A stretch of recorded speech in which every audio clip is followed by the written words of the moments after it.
Is anybody talking about how badass that You Make Me song by Reluctant Zero is in the closing credits? Let's review Voorhees fan film. Let's go. You make me wanna put a picture in your place. You make me wanna curse your name. Voorhees stars Eileen Sugarmelly, Danielle Sandler, and is directed by Cody Falk. What is up, guys? It's time to review another fan film. This is Voorhees, the fan film by Cody Falk and Wet Paint Pictures. This is a fan film that has been in production one way or another probably for the last couple years. And finally, I get to see it. I didn't even know like how long this movie was. I didn't know if it was going to be like a short, or I didn't know if it was going to be like a full-length feature, which it is. It's a full-length feature, which watching this thing, the amount of work that gets put into these projects, it's totally evident. And if you look at Cody Falk, he looks like he's 12. He looks like he could be my son. He is that young. And Cody, just the work that you and your team put into this film, and I know I'm getting ahead of myself and I'm already congratulating you before I've even gotten into the review, but I just wanted to say, it's no easy feat to put something like this together and make it a full-length feature. This isn't just a short, this is a full-length feature. So anyway, I'm looking forward to getting into this with you guys. But before I get into this, I will go ahead and say I got this t-shirt at TeePublic, because in every video, somebody asks me, where'd you get that t-shirt? Okay, and I get them at a variety of different places. And this is a badass t-shirt. I just got this in the mail like a few days ago. And I just know that people are gonna be asking me. As a matter of fact, I posted it on Instagram and people were asking me. TeePublic is where I got this one, okay? If you want to go to my Spreadshirt, I have some Drumdums shirts over there. Hint, hint, you can buy one of those over there. But I rarely wear my own t-shirts. I like wearing like just regular horror shirts. They're just fun and they're comfortable. And they're funny and they're fun. There's a Howard Stern reference. But anyway, let's get into this. Quick plot synopsis. It's a unique plot because it's this heist. This team, they did this heist, and at the beginning of the movie, they're on the run. They're trying to get away from the law. And one of the members, he's really messed up. You know, he's got a gunshot wound. The whole plot of this movie is they have to stay for one night at Camp Crystal Lake, and if they can get through the night, then they can get the hell out of there. They'll be home free and they'll be rich, okay? This place, you guys, is our sanctuary. It's just one fucking night. All we have to do is make it until morning. When the sun comes up and the heat is off, we'll have more money than we've ever dreamed of.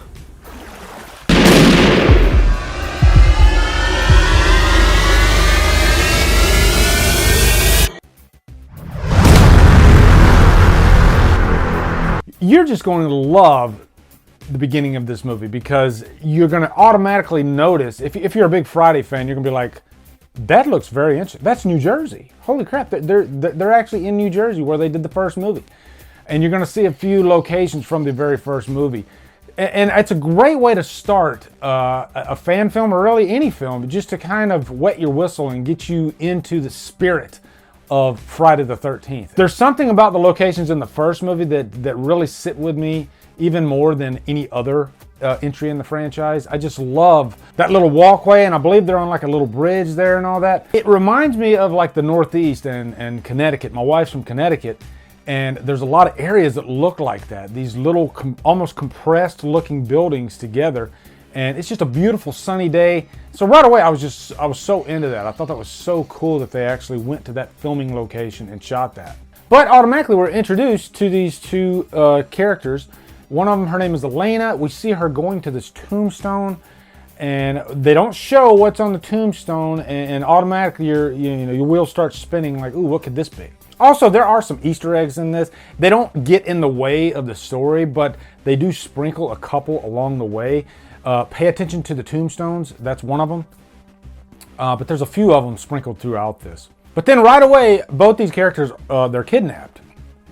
And Elena happens to be like a girlfriend or an ex-girlfriend of one of the team members, Derek, and they need her for her medical skills. Plus, I think Derek's just trying to reconnect with her too, actually. You know, he's been away for quite a while, and that relationship dissolved, And so he's wanting to kind of rekindle that.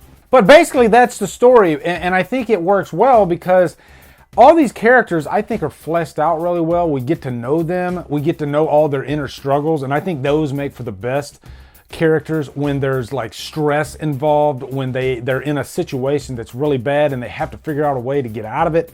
And so everybody's at each other's throats. That's what I like about these characters. And so you're already tense by that, but then in the background you have Jason Voorhees, and I will say the first entrance of Jason in this, what an entrance. It was pretty damn badass because there's already this commotion going on, this fight that's going on, and then lo and behold, here comes Jason like right out of the water. And I got a massive Friday the 13th boner during that scene. Now to me, I think two of the most important characters in this are definitely Elena and the leader of the pack, Blaine.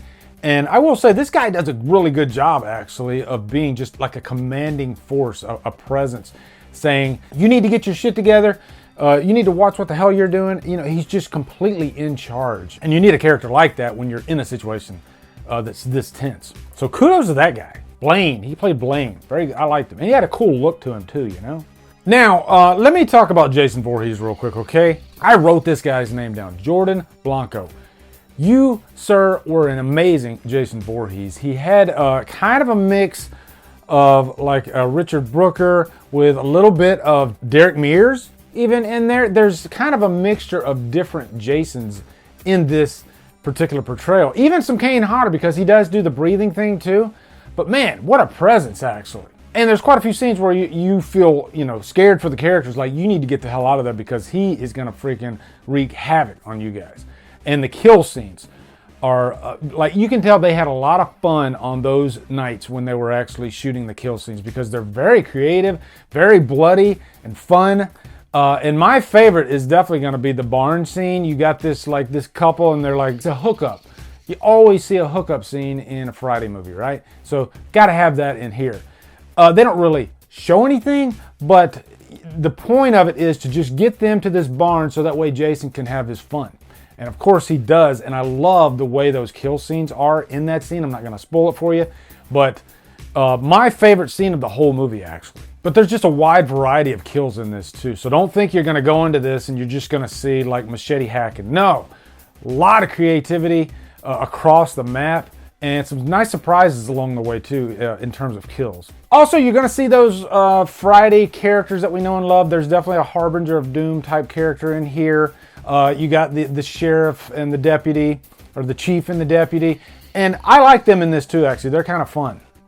Because it can go either way. Like I'm thinking like Halloween 5 had like the worst cops ever. These cops were actually kind of silly, but in a good way. Also, one thing I wanted to point out too is you notice how most Friday movies, there's always a reveal of Jason's face, and it always seems to be a different look. It's like each director, they come up with their own look for what Jason's going to look like. And this one is no different. When the reveal happens, I was like, holy shit, that's different. That looks unique. It's scary. It's like really freaky looking actually. And it's in the middle of a good action scene, so you don't expect it. It just happens all of a sudden. But yeah, guys, I mean, why am I still talking? This was really fun. If I had to pick it apart, I will say a couple things.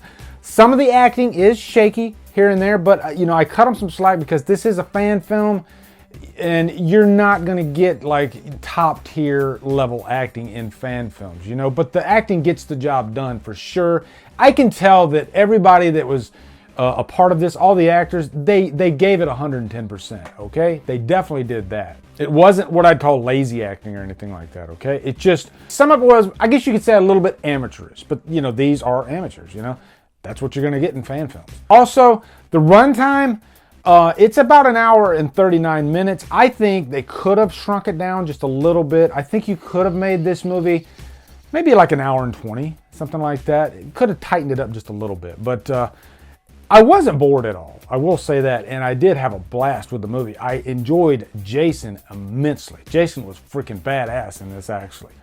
One of the better portrayals of the killer in any of the fan films I've seen.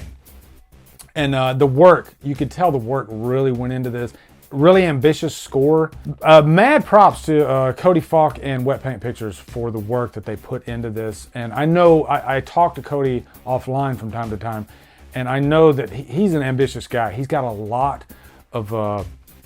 ideas in his head that he's pursuing, and I could see a big bright future for him. So definitely giving this a low purchase worthy. Low purchase worthy. I think that's a fair assessment. I think you will have a blast when you watch this. It's a fun Friday movie, and what more could I say?